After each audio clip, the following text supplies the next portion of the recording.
காதல் மோகினி.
எவன்டா இது காலங்கத்தாலே என் தூக்கத்தை கலைக்கிறது?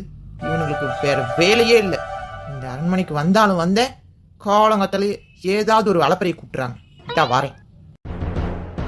என் மாம்சு எங்க போற? ஏன்டா கதவை தட்டுறாங்களே, காது கேட்கலையா? அதெல்லாம் நல்லா தான் கேக்குது.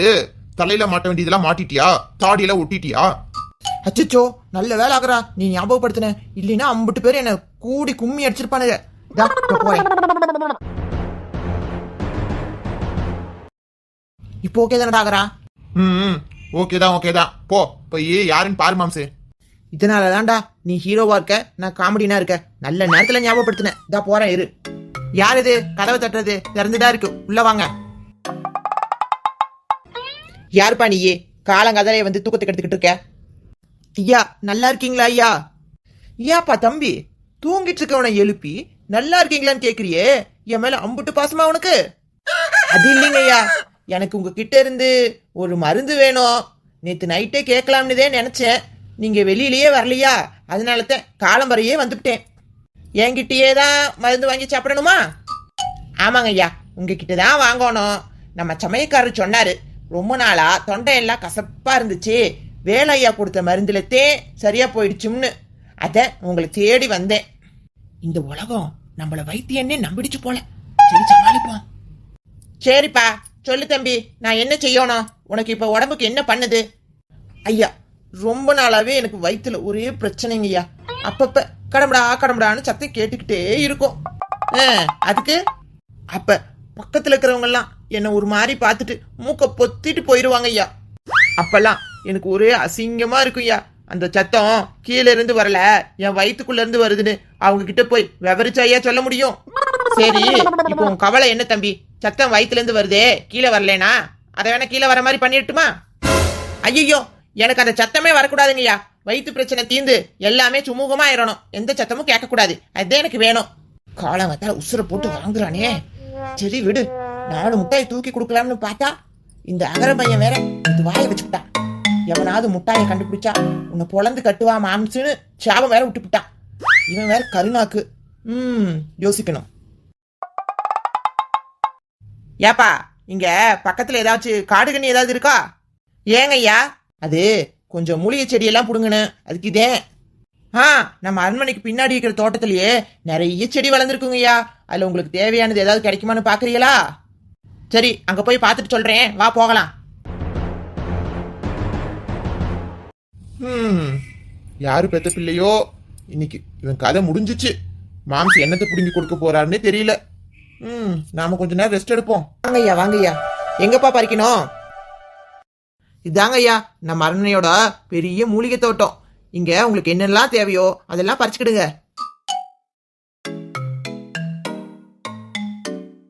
ஐயா பெரிய ஆள் தான் போல, எத்தனை செடியை சோதனை பண்ணிக்கிட்டே இருக்காரு பாருங்க. எப்படியும் என்னோட நோயெல்லாம் தீர்ந்து போயிடுன்னு நினைக்க. என்னங்க ஐயா, நீங்க தேடின மூலிகையெல்லாம் கிடைச்சதுங்களா? கிடைச்சிருச்சுப்பா, இன்னையோட நீ காலி. என்னங்க ஐயா சொல்றீங்க? அட பயப்படாத, உன் பிரச்சனை காலின்னு சொன்னேன். வா அந்த பக்கம் போய் மூலிகையை அரைப்போம்.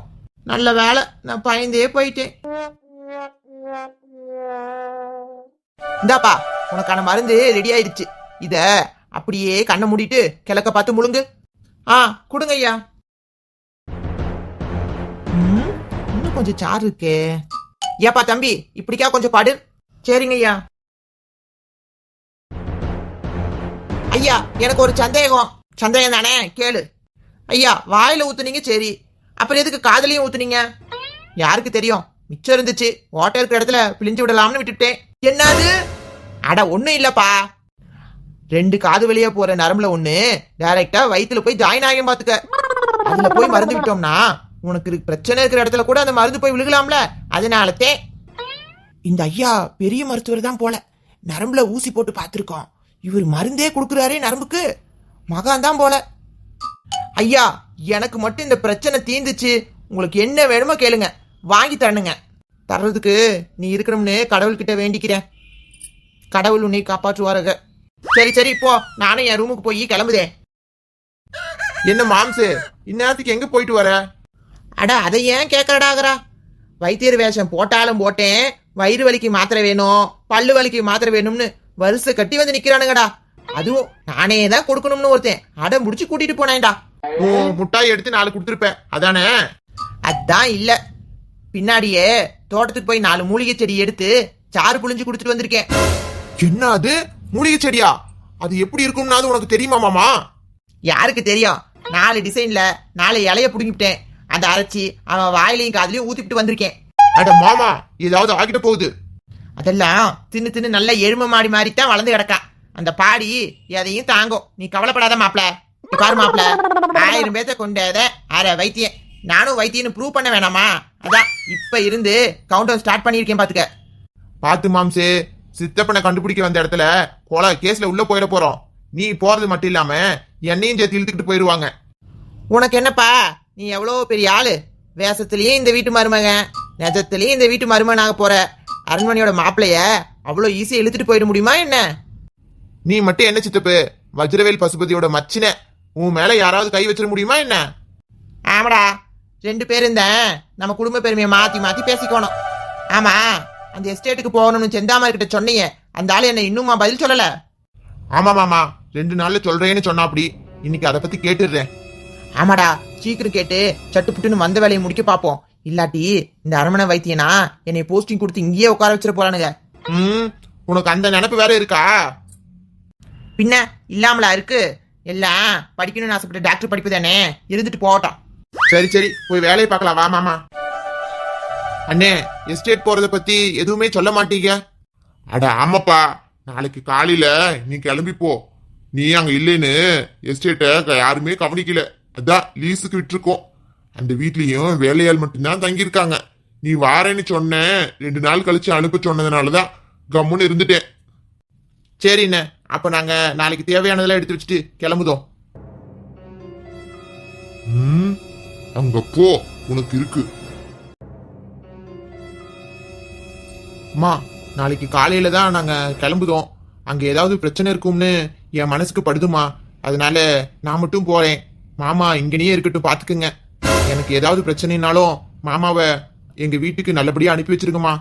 டேய் மாப்ள, என்ன பேச்சு பேசுற நீ? உன்னை அங்க அனுப்பிட்டு நான் மட்டும் இங்க ஏன்டா? அது மட்டும் இல்ல, நான் இங்க இருந்தேன்னா உனக்கு ஞாபகம் வந்துச்சுன்னா அவர் யார் கண்ட்ரோல் பண்ணுதுன்னு அடுத்த கொஸ்டினே கேட்பாங்க. எதுக்கு வம்பு? நானும் வரேன், சேர்ந்தே போகலாம். ஆமா தம்பி, மாமா கூட இருக்கிறது தான் உனக்கு பலம். எந்த பிரச்சனையும் வராதுப்பா, கவலைப்படாத.